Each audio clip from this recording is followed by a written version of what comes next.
Top 5 ya vyuo inajulikana, cha kwanza Mzumbe University main campus. Cha pili tutafikiria tuweke UDSM. UDSM cha pili. Wanangu wa UDSM nyie ni wa pili wanangu. Cha tatu Ardhi University. Namba 3.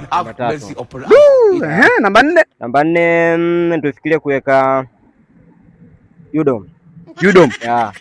Wanangu wa UDOM, wanangu wanaokula mikate kila siku namba 4 mnaweka. Ngoja tuweke hao.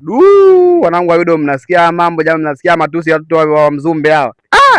Ndio. Namba 5? Namba 5 tutamalizia na NIT. NIT? Namba 5. Ma professional wanatoa madereva wazuri. Top 5 ya vyuo namweka NIT namba 5. Namba 5. Nikumalize? Kwa hivyo vingine vitazidi kujipanga tu huko kupata hiyo cheni nyingine. Kwa wengine wakina CBA FM wajipange kwa chini. Kwani viko mikoa gani hivyo? Hakuna ashindwe engane tapieso.